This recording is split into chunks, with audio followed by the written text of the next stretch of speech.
প্রিয় শিক্ষার্থীরা, তোমাদেরকে স্বাগতম আজকের ক্লাসে। আজকে আমরা গণিতের প্রথম যে পত্র আছে, প্রথম পত্রের পঞ্চম অধ্যায় নিয়ে আলোচনা করব। প্রথম পত্রের পঞ্চম অধ্যায়টা হচ্ছে কি আমাদের বিন্যাস ও সমাবেশ। 5.1 হচ্ছে বিন্যাস, 5.2 হচ্ছে সমাবেশ। তো আমরা হচ্ছে আজকে বিন্যাস এবং সমাবেশের যে মৌলিক যে সূত্রগুলো আছে, এই মৌলিক সূত্রগুলো শিখবো, যাতে করে আমরা অঙ্কে খুব সহজে এই সূত্রগুলো আমরা অ্যাপ্লাই করতে পারি। তো চলো আমরা শুরু করি। প্রথমে আমরা বিন্যাস নিয়ে পড়বো, বিন্যাসের সূত্রগুলা কেমন।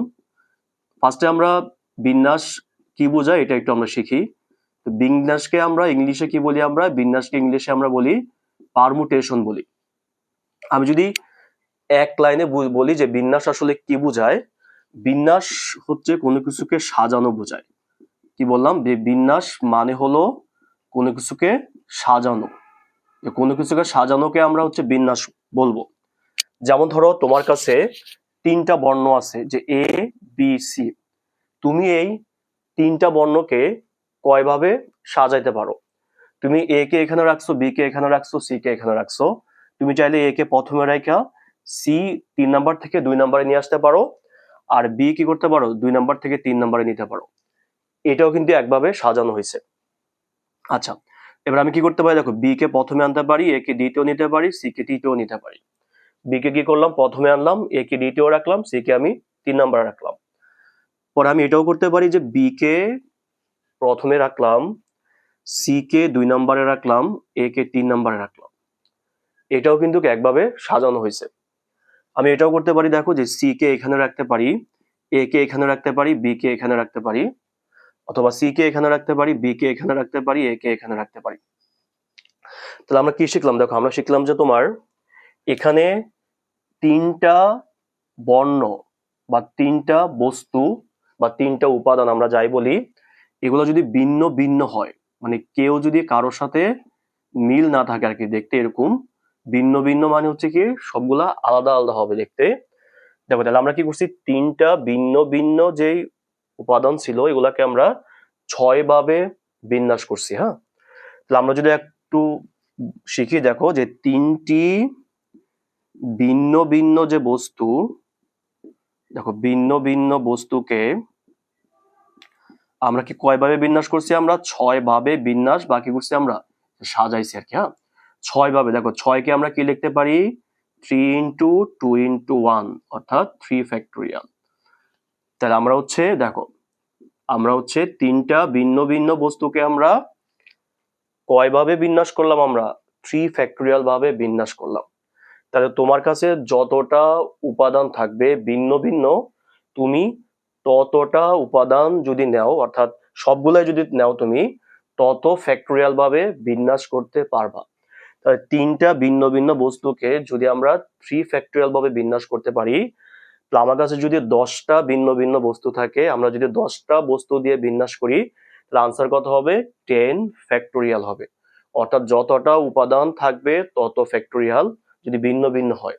তাহলে আমরা এখান থেকে কি শিখতে পারি? যে যদি n-টি ভিন্ন ভিন্ন বস্তু হয়, যে n-টি ভিন্ন ভিন্ন বস্তুকে হচ্ছে n ফ্যাক্টোরিয়াল ভাবে বিন্যাস করা যায়। কি বললাম? যে n-টি ভিন্ন ভিন্ন বস্তুকে n ফ্যাক্টোরিয়াল ভাবে বিন্যাস করা যায়। এখন আমি তোমাদেরকে যে জিনিসটা শিখাইছি, এই জিনিসটা প্রথমে যিনি আলোচনা করছেন আমাদের, ওনার নাম হচ্ছে তোমার ভাস্কর টু। হ্যাঁ, যে ভাস্কর টু, উনি হচ্ছেন আমাদের ভারতীয় গণিতবিদ। উনি হচ্ছে এই যে n-টি ভিন্ন ভিন্ন বস্তুকে যে n ফ্যাক্টোরিয়াল ভাবে বিন্যাস করা যায়, এটা নিয়ে প্রথম আলোচনা করেন। আচ্ছা, এখন তোমরা আমাকে প্রশ্ন করতে পারো যে সবগুলো উপাদান যদি ভিন্ন ভিন্ন না হয়ে যদি কিছু উপাদান যদি একরকম হয়ে যায়, তখন কেমন হবে? তো চলো আমরা তখন কেমন হবে এটা আমরা এখন শিখি। ধরো সাপোজ আমার কাছে এখন এই যে এ বি কি ছিল? সি ছিল। এখন আমার কাছে এ বি সি না থাকা আমার কাছে আছে হচ্ছে এ বি আর বি আছে। অর্থাৎ আমরা কি করছি?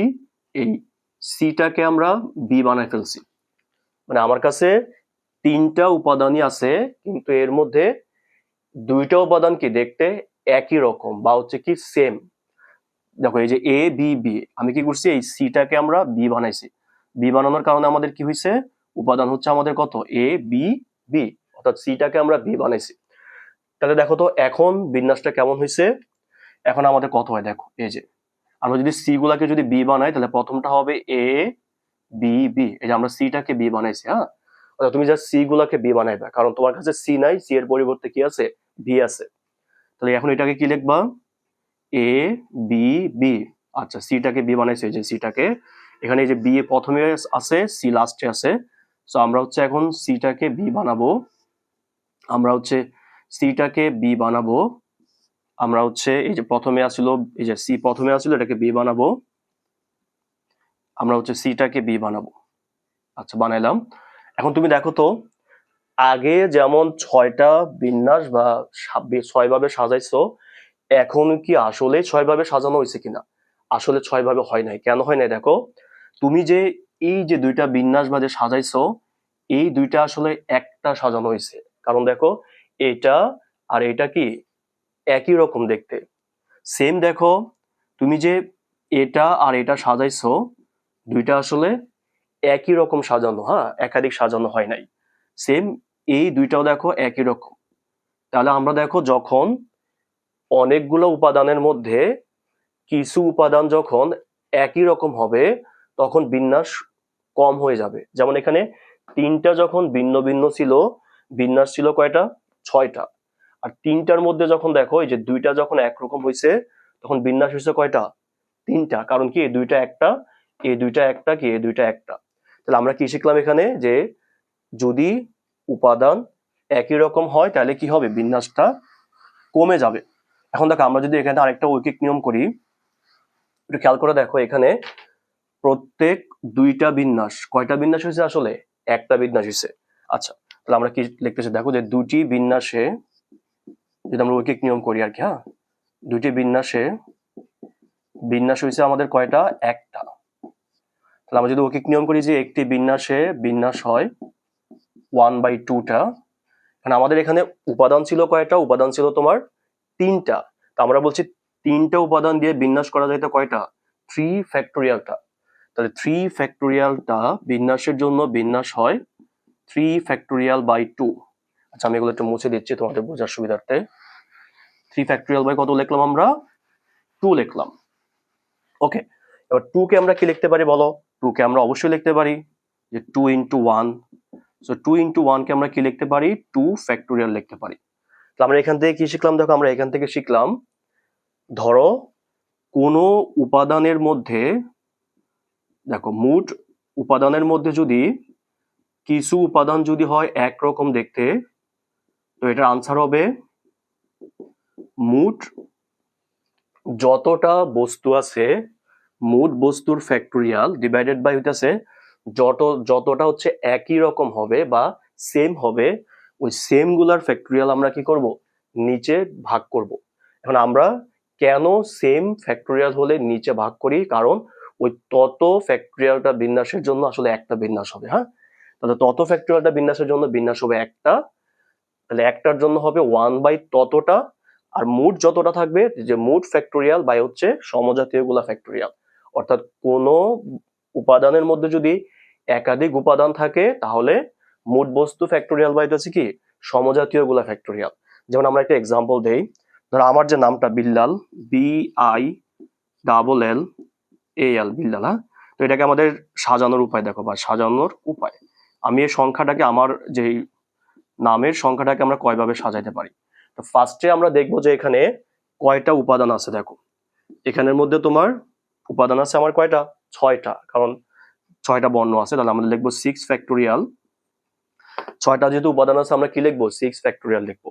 আচ্ছা, এখন দেখো এখানের মধ্যে আমরা দেখি যে একাধিক কি কি আছে। দেখো, বি একটাই আছে, আই একটাই আছে, কিন্তু এল যে বর্ণটা, এই বর্ণটা কয়বার আছে, 3বার আছে। তো আমরা বলছি যে যতটা থাকবে তত দিয়ে আমরা ফ্যাক্টোরিয়াল দিব। অর্থাৎ যতটা উপাদান একাধিক থাকবে তত ফ্যাক্টোরিয়াল দিব আমরা। যেমন এখানে এল কয়বার আছে, 3বার আছে, এই জন্য আমরা 3 ফ্যাক্টোরিয়াল দিছি। আমার এই যে শব্দটা আমার নামের, এইটাকে আমরা এ ফ্যাক্টোরিয়াল ভাবে বিন্যাস করতে পারবো। আচ্ছা, আমরা আরেকটা ম্যাথ করতেছি তোমার একটা জিনিস ক্লিয়ার করানোর জন্য। দেখো, আমরা যদি এই যে ম্যাথমেটিক্স শব্দটা নেই, যে MATHEMATICS, ICS। হ্যাঁ, এই ম্যাথমেটিক্স শব্দটাকে আমরা কতভাবে বিন্যাস করতে পারি, এটার বিন্যাস কত দেখো। তা আমরা এখানে ফার্স্টে দেখি এখানে মোট কয়টা বর্ণ আছে। দেখো এখানে মোট 11টা বর্ণ আছে। কয়টা বর্ণ আছে বললাম, যে 11টা বর্ণ আছে। তো আমরা জানি যে 11টা বর্ণের জন্য হবে কত, 11 ফ্যাক্টোরিয়াল। মোট যতটা হবে কি তত ফ্যাক্টোরিয়াল। এখন দেখো এখানের মধ্যে একাধিক কি কি আছে দেখো, একাধিকের মধ্যে দেখো এখানে যে এম, এই যে এখানে দুইটা আছে, তো এম এর জন্য হচ্ছে দুইটার জন্য 2 ফ্যাক্টোরিয়াল। তারপর দেখো এ টি আছে আমাদের দুইটা, আর এ আছে দুইটা। সো টি দুইটার জন্য হবে 2 ফ্যাক্টোরিয়াল, এ দুইটার জন্য হবে 2 ফ্যাক্টোরিয়াল। তো এখানে জিনিসটা তোমাদের এমন চিন্তা হইতে পারে যে এম আছে দুইটা, এ আছে দুইটা, টি আছে দুইটা, তাহলে 2 যোগ 2 যোগ 2, তাহলে আমরা তো এখানে কি লিখতে পারতাম, 6 ফ্যাক্টোরিয়াল লিখতে পারতাম। আসলে 6 ফ্যাক্টোরিয়াল হবে না, আসলে কি হবে, প্রত্যেকটা উপাদান যতবার করে আছে তত ফ্যাক্টোরিয়াল ফ্যাক্টোরিয়াল হবে। কেন হবে, কারণ এম দুইটা ইন্টু এ দুইটা ইন্টু টি দুইটা, এদেরকে যদি আমরা বিন্যাস করি আসলে আমরা কি একটা বিন্যাসই পাবো, ওই যে এ বি সি এর মতো। হ্যাঁ, তাহলে এতটা বিন্যাসের জন্য বিন্যাস হবে একটা, একের জন্য হচ্ছে 1 বাই এতটা, আর মোট 11টা মানে আমাদের 11টার জন্য হবে কত, তাহলে 11 ফ্যাক্টোরিয়াল বাই হচ্ছে এই মানটা। তাহলে আমি যেটা বলতেছি যে উপাদানগুলা প্রত্যেকটা, অর্থাৎ এম দুইটার জন্য 2 ফ্যাক্টোরিয়াল, এ দুইটার জন্য 2 ফ্যাক্টোরিয়াল, টি দুইটার জন্য 2 ফ্যাক্টোরিয়াল, অর্থাৎ আলাদা আলাদা করে ফ্যাক্টোরিয়াল, সবগুলো একসাথে যোগ না কিন্তু। হ্যাঁ, কারণ এম দুইটা সে আলাদা, এ দুইটা সে আলাদা, কি টি দুইটা আলাদা। এভাবে আমরা বিন্যাস বা কোনো কিছুকে সাজাবো। তাহলে আমরা আশা করি কেন আমরা নিচে ফ্যাক্টোরিয়াল দিয়ে ভাগ করি এটা তোমরা বুঝতে পারছো। এখন আমরা আমাদের যে বিন্যাসের যে সূত্রটা আছে, যে n সংখ্যক বস্তু থেকে দেখো, যে n সংখ্যক ভিন্ন ভিন্ন বস্তু হতে r সংখ্যক বস্তু নেওয়ার উপায়,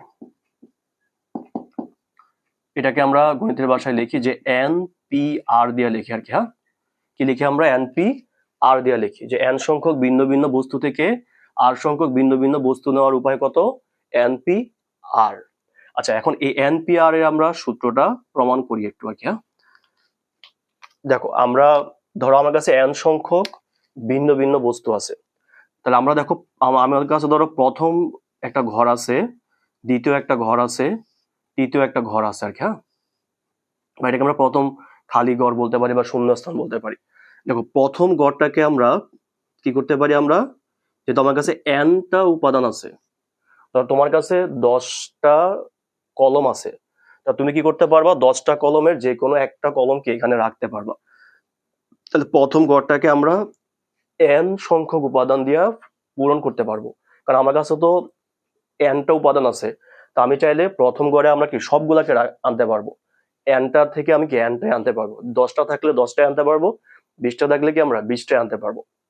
তাহলে আমরা যেহেতু প্রথম ঘরে কি nটা আনতে পারছি, প্রথম ঘরে কিন্তু তুমি কিন্তু nটা আনছো, এটা হলো আনার উপায়, কিন্তু প্রথম ঘরে কিন্তু একটাকে রাখছো তুমি, ঠিক আছে, ধরো একটাকে তো রাখবা প্রথম ঘরে, তো প্রথম ঘরে একটাকে রাখার পরে তা দ্বিতীয় ঘরে দেখো তাহলে আমাদের কয়টা হবে, তাহলে আমাদের ওই যাকে তুমি রাখছো সে আর আসবে না, তো দ্বিতীয় ঘরে একটা কম হবে, হবে n-1, এবং তৃতীয় ঘরে তাহলে কত হবে তোমার, n-2 হবে। ঠিক আছে, তার মানে প্রথম ঘরে হবে nটা, দ্বিতীয় ঘরে একটা কম হবে, কারণ একটা তো এখানে আমি বসাইছি না। হ্যাঁ, কারণ একজনকে তো আমি এখানে রাখছি, হ্যাঁ, এই জন্য এখানে একটা কম হবে। আর তৃতীয় ঘরে কে দুইটা কম হবে, কারণ আমি রাখছি। এখন দেখো তাইলে প্রথম দেখো 3টি গড় পূরণের উপায় হচ্ছে আমাদের, আমরা হচ্ছে এখানে কি দিব, আমরা গুণ দিব আর কি, কারণ সবগুলো একসাথে আমাদের হচ্ছে নির্ভরশীল। দেখো আমাদের কখন গুণ হয় আমাদের বিন্যাস সমাবেশের ক্ষেত্রে, যখন কাজগুলা কি হয়, নির্ভরশীল হয়, এটাকে আমরা বলি কি, গণনার গুণন বিধি বলি। এখন নির্ভরশীল কাজ কোনটা, সাপোজ ধরো স্টুডেন্ট ক্লাসে আছে, টিচার আসলে স্টুডেন্টরা পড়তে পারবে, এবং স্টুডেন্টরা আসলে কি টিচার পড়াইতে পারবে। তাহলে টিচার এবং স্টুডেন্ট তারা হচ্ছে কি পরস্পর নির্ভরশীল, কারণ একজন না থাকলে আরেকজনের কাজটা সম্পূর্ণ হবে না। তাহলে টিচার এবং স্টুডেন্ট মিলে যে কাজটা সম্পূর্ণ হওয়ার জন্য দুইজনকেই থাকতে হবে। তাহলে আমি কি বলছি যে প্রথম 3টা ঘর পূরণের উপায়, তার মানে এখানে প্রথম ঘরটারও অস্তিত্ব থাকতে হবে, দ্বিতীয়টারও থাকতে হবে, কি তৃতীয়টারও থাকতে হবে। এই জন্য এই 3টা কাজের যে কোনো একটা থাকলে কি হবে না, একটা যদি মিস থাকে এটা কাজটা সম্পূর্ণ হবে না। এই জন্য এটা হলো কি নির্ভরশীল। এই জন্য আমরা এটা কি দিয়ে লিখছি, আমরা গুণ দিয়ে লিখছি। আচ্ছা, এবার একটা জিনিস দেখো তো, যখন এখানে আমরা 3টা ঘর লিখছি তখন লাস্টের উপাদানে আমাদের কি আসছে, 2 আসছে না? তো 2 মানে কি দেখো তো, 2 মানে হচ্ছে আমাদের 3 থেকে 1 কম, ঠিক আছে? আশা করি বুঝতে পারছো যে লাস্টের যে 2 মানে লাস্টের ঘরটা হচ্ছে কত, n-2। তো 2 মানে কত, 3-1।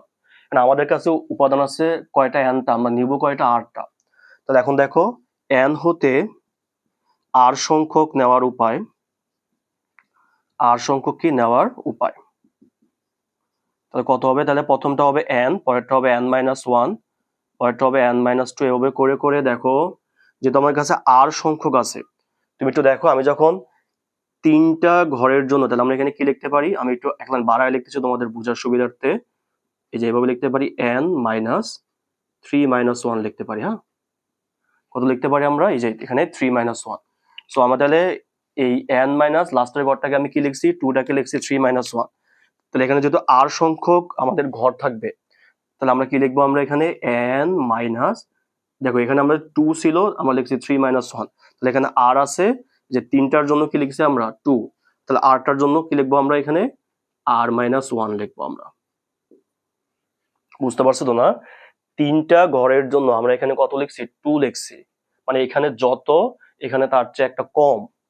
তাহলে এখানে যেহেতু r, তাহলে এখানে কি হবে, r এর থেকে একটা কম হবে। হ্যাঁ, সো এটা পাচ্ছি আমরা কত, n-1 into n-2 into n-r+1। ওকে, এখন এই জিনিসটাকে আমরা এখন কি করব দেখো, এই জিনিসটাকে হচ্ছে আমরা এখন তোমার এই যে মানটা, যে এটা যেটা লিখছি, এটার হচ্ছে আমরা n into n-1 into n-2 n-r+1। হ্যাঁ, আমি কি করলাম দেখো, নিচে n-r ফ্যাক্টরিয়াল দিয়ে ভাগ করলাম, সরি হ্যাঁ ভাগ করলাম, উপরে হচ্ছে এটা আবার গুণ করে দিলাম। আচ্ছা, এবার তুমি খেয়াল করে দেখো, আমরা জানি যে n ফ্যাক্টরিয়াল বলতে আমরা কি বুঝি দেখো তো, n ফ্যাক্টরিয়াল বলতে বুঝি আমরা কি, n থেকে শুরু করে একবারে 1 পর্যন্ত কি সবগুলা স্বাভাবিক সংখ্যা গুণ হবে, মানে একটা একটা করে কমে কমে কি হবে, 1 পর্যন্ত গুণ হবে যায়। তাহলে n-r+1, তাহলে এর পরের সংখ্যাটা কত, সরি এর আগের সংখ্যাটা হচ্ছে কত, n-r। তাহলে এইভাবে দেখো n-r যে ফ্যাক্টরিয়ালটা এখানে যে আছে, তাহলে এই সংখ্যাটা তাহলে কত পর্যন্ত যাবে, এটা হচ্ছে একবারে 1 পর্যন্ত যাবে আর কি। হ্যাঁ, যদি যদি কারো বুঝতে অসুবিধা হয় আমরা একটু লিখি জিনিসটা। এই জিনিসটা মানে হচ্ছে আসলে এইভাবে দেখো, যে n-r+1, এই যে n-r এগুলো গুণ করে করে এই যে 3 to 1 এই পর্যন্ত যাবে। হ্যাঁ, পুরোটা এই পর্যন্ত যাবে। সো আমরা তাহলে কি পাচ্ছি এখানে, আমরা পাচ্ছি তোমার হচ্ছে দেখো এই n থেকে শুরু করে 1 পর্যন্ত, এটা হচ্ছে n ফ্যাক্টরিয়াল বা এটা হচ্ছে n-r ফ্যাক্টরিয়াল। এটা হচ্ছে আমাদের n-p-r এর সূত্র। হ্যাঁ, যে n সংখ্যক ভিন্ন ভিন্ন কিন্তু, হ্যাঁ ভিন্ন ভিন্ন বস্তু থেকে যে r সংখ্যক বস্তু নেওয়ার উপায় হচ্ছে, সূত্র হচ্ছে n-p-r, এটা হচ্ছে n factorial by n-r factorial. এখানে অবশ্যই n r এর থেকে বড় হবে এবং সর্বোচ্চ কি হইতে পারে, r n এর সমান হইতে পারে। তোমার কাছে 10টা বস্তু থাকলে তুমি 10টা বস্তু তুমি নিতে পারবা, 10টা বস্তু থাকলে তো তুমি 12টা নিতে পারবে না আর কি। হ্যাঁ, এবং এই n এবং r দুইটাই হবে সাধারণত আমাদের উপাদান হবে কি, উপাদান হবে কি আমাদের ন্যাচারাল নাম্বার হবে আর কি। হ্যাঁ, 1 2 3 এগুলো হবে আর কি আমাদের। হ্যাঁ, সরি ন্যাচারাল নাম্বার না, তোমার 0 হইতে পারে। তাহলে আমরা এটাকে কি লিখতে পারি, আমরা বলতে পারি যে তোমার পজিটিভ পূর্ণ সংখ্যা বলতে পারি আর কি। হ্যাঁ, পজিটিভ পূর্ণ সংখ্যা, হ্যাঁ এটা আমরা, আচ্ছা এটা না বলে আমরা বলি যে তোমার 0 সহ সকল কি আমাদের ন্যাচারাল নাম্বার আর কি। ওকে, 0 হইতে পারে আর কি তোমার আর কি, মানে r এর মানটা 0 হইতে পারে, এখানে r এর মান কি তোমার 0 হইতে পারে। তো আমাদের এটা হলো আমাদের সূত্রটা। আচ্ছা, এবার হচ্ছে তোমার আমরা n সংখ্যক বস্তু থেকে আমরা কি করছি, n সংখ্যক নিয়ে হচ্ছে আমরা বিন্যাস করব এখন আমরা। দেখো n সংখ্যক বস্তু থেকে, দেখো n সংখ্যক বস্তু নেওয়ার উপায়, কত হবে দেখো তাহলে আমাদের, এটাকে আমরা গণিতের ভাষায় বলবো যে NPN। তো n সংখ্যক ভিন্ন ভিন্ন বস্তু থেকে n সংখ্যক বস্তু নেওয়ার উপায় কত? NPN। সো NPN কে আমরা কি বলছিলাম বলতো? আমরা n ফ্যাক্টোরিয়াল বলছিলাম আর কি। হ্যাঁ, ওই যে আমরা বলছিলাম না প্রথমে যে n সংখ্যক বস্তু থেকে n সংখ্যক নেওয়ার উপায় কত? n factorial. আচ্ছা, এবার দেখো আমরা এখানে কি করতে পারি, NPN কে যদি আমরা সূত্র করি, যে একটু আগে যেটা শিখছি আমরা, যে n ফ্যাক্টোরিয়াল n মাইনাস হচ্ছে n factorial, n factorial by কত? n মাইনাস r ফ্যাক্টোরিয়াল, যেটা আর কি। হ্যাঁ, সো n ফ্যাক্টোরিয়াল, n থেকে n গেলে কত? 0 ফ্যাক্টোরিয়াল। সো আমরা যদি n ফ্যাক্টোরিয়াল ইকুয়াল টু হচ্ছে 0 factorial, so 0 factorial equal to হচ্ছে আমাদের 1। এই যে এটা হলো very very important for MCQ, যে 0 ফ্যাক্টোরিয়ালটা কত হয় আমাদের? 1 হয়। দেখো, ফ্যাক্টোরিয়াল সাধারণত কার সাথে সম্পর্কযুক্ত? বিন্যাসের সাথে সম্পর্কযুক্ত বা সাজানোর সাথে সম্পর্কযুক্ত। এখন শূন্য ধরো তোমার কাছে দুইটাও বস্তু আছে, তুমি এটাকে দুইভাবে সাজাতে পারছো, একটাকে ধরো একভাবে সাজাতে পারছো, কিন্তু শূন্য তো কোনো কিছু নাই। দেখো, যদি তোমার রুমটা ধরো খালি থাকে বা কোনো কিছু না থাকে, তবুও তো এটা কি একভাবে সাজানো আছে না?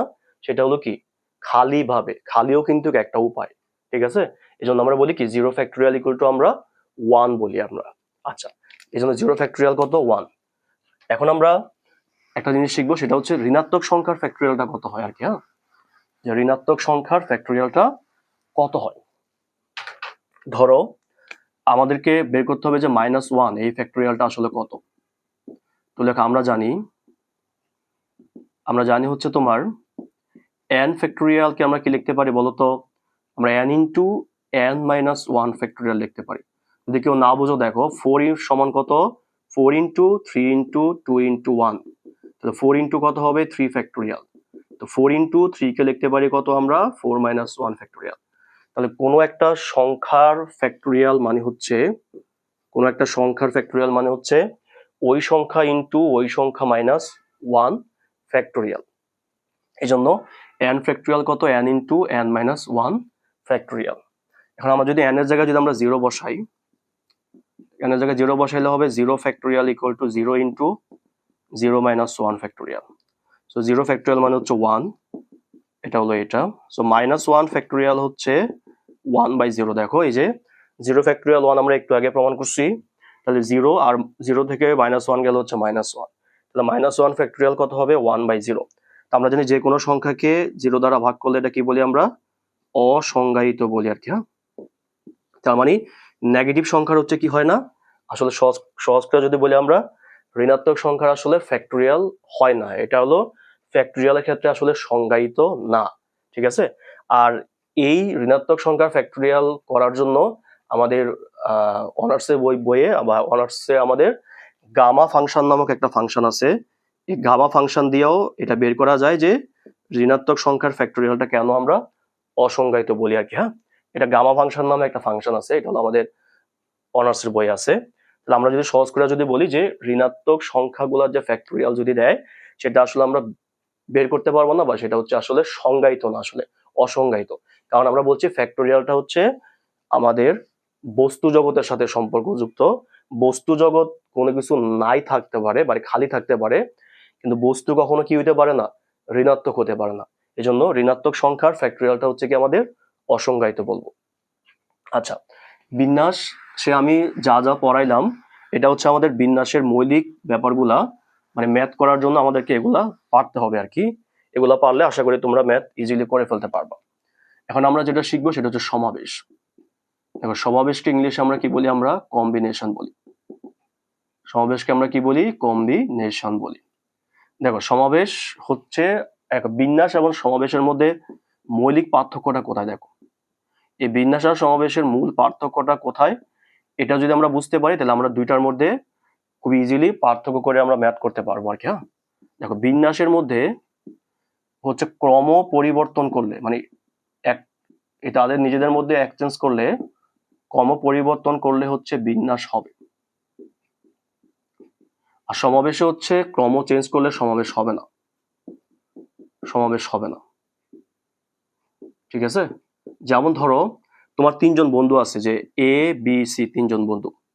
এখন আমরা যদি এই তিনজনকে যদি আমরা সাজাই, ঠিক আছে, তো সাজানোর যে প্রসেসটা, যদি আমরা তিনজন থেকে যদি আমরা তিনজনই নেই, তিনজন থেকে তিনজন নিয়ে সাজানোর প্রসেস কত? 6 ভাবে। এটা আমরা একটু আগে শিখছি। মানে তাদেরকে যদি আমরা ক্রম চেঞ্জ করি, যে বি কে এ এর জায়গায়, এ কে বি এর জায়গায়, সি কে এ এর জায়গায়, তাহলে এই জিনিসটা হলো কি? ক্রম পরিবর্তন করা। ক্রম পরিবর্তন করাকে আমরা কি বলি? বিন্যাস বলি। তো বিন্যাস মানে হচ্ছে কি আমাদের সাজানো বা ক্রম পরিবর্তন করা বোঝায়। তাহলে আমাদের তিনটাকে যদি আমরা কয়ভাবে সাজাইতে পারি? আমরা তিনজনকে আমরা 6 ভাবে সাজাতে পারি। কিন্তু আমি যদি তোমাকে বলি যে তোমার তিনজন বন্ধু আছে, এই তুমি তিনজন বন্ধুকে, আচ্ছা, সমাবেশ মানে হলো কোনো কিছুকে বাছাই করা বোঝায়, আর বিন্যাস মানে কোনো কিছুকে কি বোঝায়? সাজানো বোঝায়। আমি যদি তোমাকে বলি যে তোমার তিনজন বন্ধু আছে, তুমি তিনজনকে বাছাই করবা, বা তিনজনকে কি করবা? বাছাই করবা, বাছাই করবা। তোমার তিনজন বন্ধু আছে, তুমি তিনজনকে বাছাই করবা, এটা উপায় হবে একটা, ঠিক আছে? কি হবে? একটা উপায়। কেন? কারণ তিনজনকে তুমি নিতে হবে, অর্থাৎ রহিম, করিম এবং ধরো বাবুল। রহিম, করিম, বাবুল, এই তিনজনকে যদি আমরা নেই, তিনজনকে নেওয়ার উপায় আছে কয়টা? একটা। আরো যদি একটা সহজ করে এক্সাম্পল দেই, ধরো তোমার তিনজন বন্ধু আছে, এ বন্ধু, সি বন্ধু, বি বন্ধু। আর যদি নাম দিয়ে বলি আমি রহিম, করিম আর হচ্ছে বাবুল। এখন তুমি কি করবা? তিনজনকে তোমার বাসায় দাওয়াত দিয়ে খাওয়াইবা, ঠিক আছে? তিনজনকে দাওয়াত দিয়ে খাওয়াইবা। এখন তিনজন যে আসবে, এই তিনজন যে আসবে, এই আসার উপায় হচ্ছে একটা। ধরো তিনজনই আসছে, এখন তুমি তিনজনের জন্য কি করছো? 3টা চেয়ার রাখছো। এখন তিনজনকে যে 3টা চেয়ারে বসাইবা, তুমি চাইলে রহিমকে প্রথম চেয়ারে বসাইতে পারো, করিমকে দ্বিতীয় চেয়ারে, বাবুলকে তৃতীয় চেয়ারে। তাদেরকে আবার কি করতে পারো? চেঞ্জ করে করে বসাইতে পারো। তাদেরকে বসানোর, অর্থাৎ ক্রম পরিবর্তন করে বসানোর যে পদ্ধতি বা সাজানোর যে পদ্ধতি, সেটা হচ্ছে বিন্যাস। আর তাদেরকে যে নিয়ে আসছো তুমি, তিনজন থেকে তিনজনই আসছে, তাহলে তিনজন থেকে তিনজন কয়ভাবে আসতে পারে? আমাদের একভাবে আসতে পারে। হ্যাঁ, তিনজন থেকে তিনজনই আসবে। অর্থাৎ এই যে দেখো আমার কাছে 3টা কলম আছে, আমি 3টা কলমে আমি নিবো, এই যে নিছি 3টা কলম, এই যে দেখো এই 3টা কলমে আমি নিছি। তা তিনজন 3টা কলম থেকে 3টা কলম নেওয়ার উপায় কয়টাই? দেখো একটাই, যে 3টাই নিছি আমি একটা। কিন্তু যদি 3টাকে যদি আমি সাজাই, দেখো এইভাবে সাজাইছি একবার, এইভাবে সাজাই দিছি। হ্যাঁ, এই সাজানোর যে পদ্ধতিটা সেটা হচ্ছে বিন্যাস, আর নেওয়ার পদ্ধতিটা হচ্ছে কি? আমাদের সমাবেশ। মানে বাছাই করার পদ্ধতিটা হচ্ছে সমাবেশ, আর সাজানোর পদ্ধতিটা হচ্ছে বিন্যাস। তাহলে আমরা কি পেলাম? দেখো, সমাবেশ সবসময় কি হবে? বিন্যাসের থেকে কম হবে। হ্যাঁ, এই যে দেখো, একটাও জাস্ট একটা উপায়, এখানে 6টা উপায়। আচ্ছা, তার মানে সমাবেশ হচ্ছে কি? বিন্যাসের থেকে মানের দিক থেকে সবসময় কম হবে আর কি। হ্যাঁ, এখন দেখো বিন্যাস এবং সমাবেশের মধ্যে যেই সম্পর্কটা, সেটা হচ্ছে যে NPR ইকুয়াল টু হচ্ছে NCR ইন্টু হচ্ছে R ফ্যাক্টোরিয়াল। এই যে এটা হচ্ছে বিন্যাস ইকুয়াল টু সমাবেশ ইন্টু হচ্ছে R ফ্যাক্টোরিয়াল। অর্থাৎ সমাবেশের সাথে R ফ্যাক্টোরিয়াল, এটা হচ্ছে আমাদের কতটা উপাদান নিছি আমরা, কতটা উপাদান আমরা নেওয়া হয়, কতটা উপাদান আমাদের কি হয়? নেওয়া হয়। তাহলে আমাদের কি বলা, যে বিন্যাস ইকুয়াল টু কত? সমাবেশ ইন্টু R ফ্যাক্টোরিয়াল। অর্থাৎ সমাবেশকে কতটা উপাদান আমরা নিছি, তত ফ্যাক্টোরিয়াল দিয়ে গুণ করলে আমরা কি বিন্যাস পেয়ে যাবো। তাহলে আমরা সমাবেশ সমান বলতে পারি কি? বিন্যাস বাই R ফ্যাক্টোরিয়াল। এটা হচ্ছে আমাদের বিন্যাস এবং সমাবেশের যে মৌলিক যে আলোচনা বা বেসিক যে কনসেপ্ট বলি আমরা, এই বেসিক কনসেপ্ট গুলা। আশা করি তোমরা ক্লাসটা বুঝতে পারছো আর কি। হ্যাঁ, সবাই যদি কোনো কিছু না বোঝো আমাকে কমেন্ট করে জানাও, আমি কমেন্টে তোমাদের আনসার দিয়ে দেওয়ার চেষ্টা করবো আর কি। সবাই এই ক্লাসটা ভালো করে করবা, সবাই ভালো থাকবে, সুস্থ থাকবে। আল্লাহ হাফেজ।